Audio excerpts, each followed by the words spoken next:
All right, good morning. We're at May the 30th, 2024. Greetings from South Georgia, USA.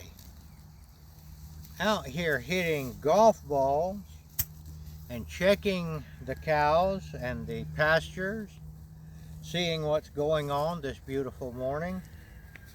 And I want to talk about this morning a plant that grows around here known as broom sage. Broom straw, they call it.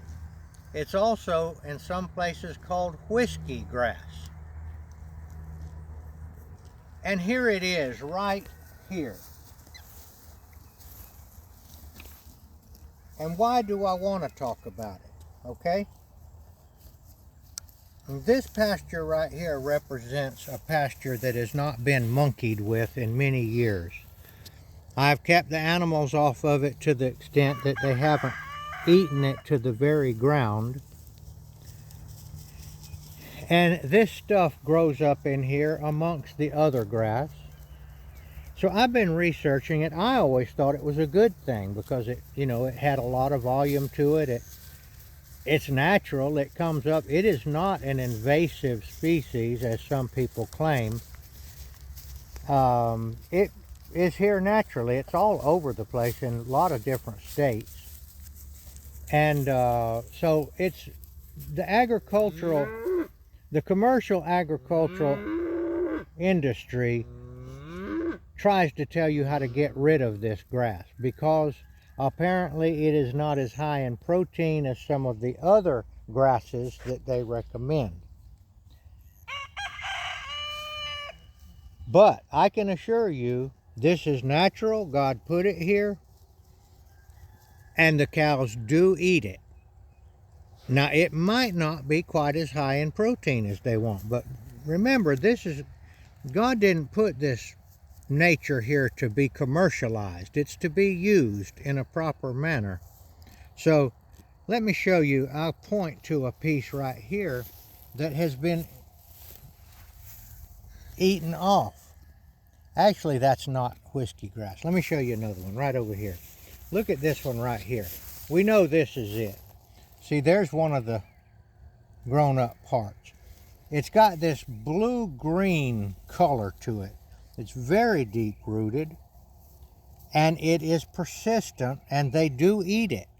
Now, I've noticed out here, I put the cows in here yesterday, and I'll only leave them one more day because I don't want them to eat everything down. That's not good for a pasture. But they do eat this stuff. So I'm disputing the notion that the grass, this broom sage, is a bad thing. In other words, they're saying God messed up by putting this. I say he didn't mess up. Here's another one right here. Let's look at this one. This one here was eaten off some while back. But you see all the new stuff that's come up? They do eat it.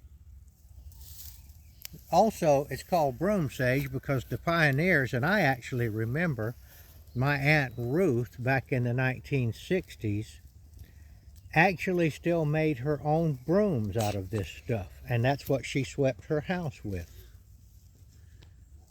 And they call it whiskey grass because apparently they would gather it and use it for a padding to ship whiskey bottles in crates to keep it from breaking, much like you would have the what do you call those foam cubes?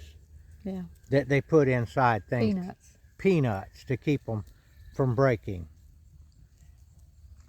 And of course, when you cut this stuff off, it would give the underneath portion to grow out. Now, I don't think they eat the broom part that much, but a cow is definitely capable of eating that. And maybe they get volume from it that's good for them. So we're going to go and move along here, and we'll get back to you in a minute and maybe talk about that a little bit more. Okay, we have moved up to a little different place in this pasture. And we're seeing up in this area that a lot of this broom sage has been eaten off recently, right here. You see there?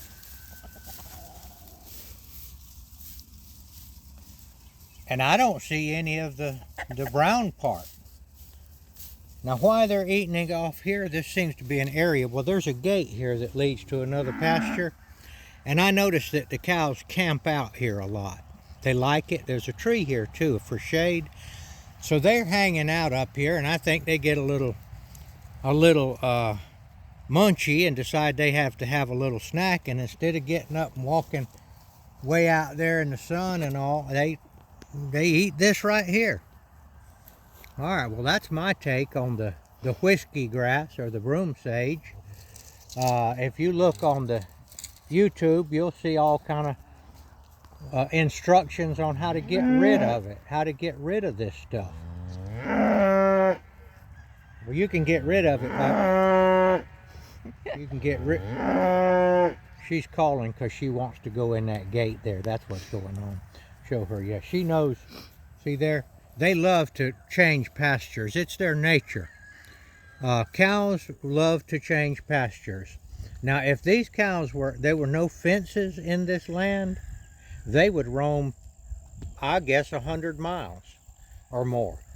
They seek out clean, unused pasture, and it's because the internal parasites do not bother them as much. Because the internal parasites, down here it's called barber pole worm, are passed through the manure. There, that one's eating that stuff right there. She's eating the grass right there.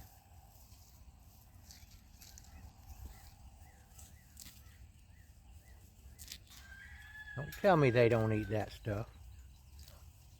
You can hear it. Zero in on that. Whoa.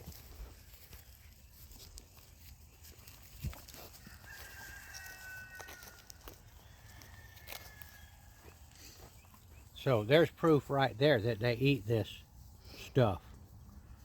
She likes it. Who knows, it might have stuff in it that they need that other grass won't give them. So I'm disputing that this grass is a bad thing and that God made a mistake by putting it in here. Another thing that this stuff is good for is that wildlife, I will say birds, turkeys, even deer, and God knows what else, likes to hide in this stuff. And they find shelter in it and probably eat the seeds of this stuff too. It's got very small seeds. Okay, we're going to go move along, and that upturned piece of galvanized metal right there is I was using it for a feed trough. It's a water tank that we cut in half. Not doing much good now, but okay, we'll get back to you in a minute. All right, we are in another pasture that is adjacent to the pasture we were just in. This pasture I've had the goats on for quite a while. I've got them out now. Now you can see there's some of that whiskey grass right there. We've got little pieces of it around and about, but it is eaten off. And if I give it a month, it'll grow up like the other and reseed itself. So there's proof right there that goats eat that whiskey grass. And I'll tell you another thing about it. I just thought of this. The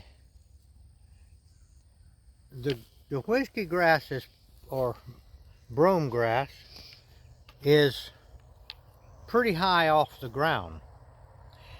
And my understanding is that Haemachus contortus, or the barber pole worm, crawls out of the manure as a larva and gets on the grass. And the lower the grass is, the closer the animals have to get down close to the ground, and that's where that stuff is. So if you had a pasture with a lot of this broom sage in it, it would keep the animals, they bite off the top first and then they go down. it may keep them from getting infected with the scourge of the South, which is the barber pole worm. It's just a thought that I had. Now we're going to look out there past that fence and zero in on that other pasture and that grass out there that's up higher.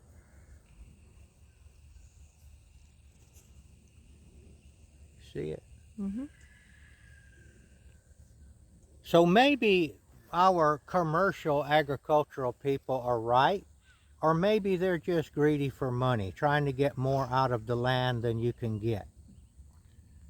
The land will produce. This land out here will produce a certain number of cows, and it's certainly not a commercial quantity. And a certain number of goats, and then I've got those red deer and those fallow deer out here. But they are very healthy. By the way, I've never wormed the fallow deer and the red deer, which have the run of this whole place. And they will get that Haemachus contortus. But they don't get it enough to make any difference. So, I'm saying that God does know what he's doing, and maybe we need to let nature kind of be a little bit more natural. Okay, I'll get back with you in just a minute. All right, we have moved on from the broom straw pasture over here to our orchard area, and we have recently planted some new olive trees, and I'm using a waste product from the Wood Miser sawmill in order to hopefully help these trees. I'm going to uncover this. This is just boards that we get from slabs that we have no way to sell. We have so much wood down here in South Georgia that we even try to give this stuff away, but they don't. You can't find people to take it. But I'm going to uncover it, and let's see if it has helped to stop the grass around the olive tree. We'll fold that one back this way. Now there are a number of ants in here, and I can tell you this, I already know fire ant mounds around trees does not hurt it. The fire ants go down way deep in the trees. They don't seem to have any problem with it. Now, let's see what's under here. All right, now there's a piece of Bermuda grass that has crawled in there, but there's not much grass. So I'm happy with that. Right there. And like I said, this stuff is waste product. And that keeps the grass from getting around the olive trees, and while they're establishing, of course, when they do get established, they shade out the grass, because grass, a certain percentage of light is required for grass to thrive. So there, we're trying to use nature, byproducts. I'll tell you a story about cutting the trees down. When my daughter was probably in the first grade, she was going to a school, and she knew that I had a sawmill and that we cut trees up, and she came home telling me that her teacher had taught her that cutting trees down was destroying the earth. And she was believing what her teacher said, you know. Well, that's true to an extent, but trees grow and replenish themselves. They are a natural resource. And when you cut a forest down and replant it, well, here in South Georgia, in 20 years, you got a forest big enough to cut down again. And if you wait 30 years, you've got huge stuff. So this business of the green agenda and all that, and getting rid of all the people, that's a lie from the devil. God has provided us with plenty of resources but in my opinion, not plenty of resources to get wealthy. So the family farm that was the backbone of this country is almost gone now, and that's on purpose by the commercial people. They're taxing the family farm so that they can't pass it on. They're selling the land to foreigners who are certainly don't care about whether they misuse the land or not. But that doesn't mean that we can't have a family farm. Now, a family farm of 5 acres, if it's well managed, is a lot, will produce a lot of food.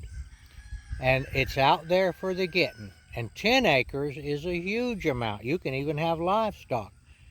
A limited amount. A milk cow, milk goat, a few things like that. Chickens, ducks, geese. I would like to encourage any of y'all out there that are thinking about that. I would like to encourage you, and we'll get back to you in just a second. All right, here's another tree in the orchard that can be grown in South Georgia, North Georgia, and points even more north and south. This is a wonderful tree to have on your homestead. This is an oriental persimmon. Now, this particular variety is known as Lindy's Giant. It's the biggest persimmon we have. It's as big as a large orange, very large. And it's an astringent variety. You have to wait until it gets ripe, but it is wonderful. Now, this right here is a tree that I grafted from another Lindy's Giant onto a native rootstock. This can be done. Persimmon trees graft very well, and there are native persimmon trees all over the woods in Georgia. So you just gather the persimmons, eat them, keep it in your mouth long enough to get the seed cleaned off, get it down to the seed, and plant them in the ground. And when they come up, in about the first year or the second year, they'll be big enough to graft to. And you can buy one persimmon tree from a nursery for $50 or $60 and then propagate your own by method of grafting onto a native rootstock. Now I'm going to ease up here and show you the persimmon, what they look like. And here we are at May the 30th, and there we go.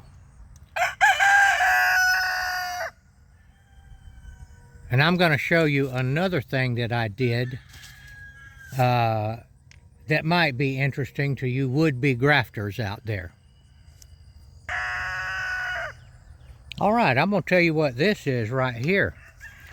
This is a native root stock from a seed that I planted.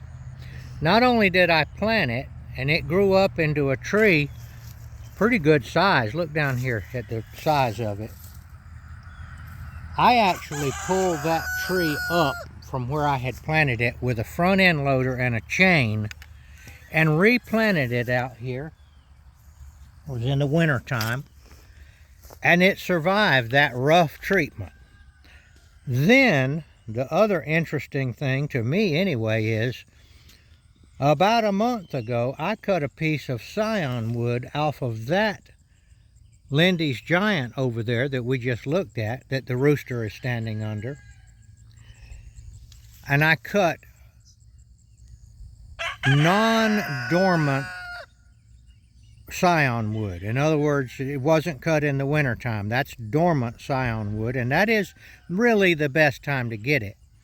But I didn't use that. I got wood that was already out of dormancy, and I grafted it onto this tree right here.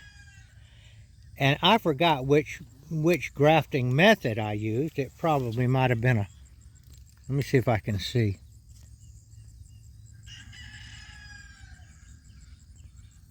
A cleft graft or a whipping tongue, I'm not sure. But just to show you what you can do if you try. So this is going to be a very large Lindy's Giant tree one day. Now to encourage you once again, look at those beautiful leaves. If you have a notion to, if you're spiritually minded or a believer, you probably already wish you could get out of the city. You could get out of Sodom and Gomorrah. I would like to encourage you to do that. Go out. You don't have to have a 300-acre farm. A 5 or 10 acres is enough to get you away. I think there's people that are hearing my voice right now that really want to do that. All right, that's the end of my presentation this morning. We like to end these sessions with the Lord's Prayer, and I would like you out there to say it with us. But I'm going to go to another spot before we do that and show you another picture. Okay. All right, we are looking at the muscadine vines that have been here for, I guess, 20 years. I'm not sure. We've been here a long time. I'll show you the little grapes that are coming on it. There they are right there. All right. The Lord's Prayer. Our Father, who art in heaven, hallowed be thy name. Thy kingdom come, thy will be done, on earth as it is in heaven. Give us this day our daily bread, and forgive us our trespasses, as we forgive those who trespass against us. Lead us not into temptation, but deliver us from evil. For thine is the kingdom, and the power, and the glory forever. Amen.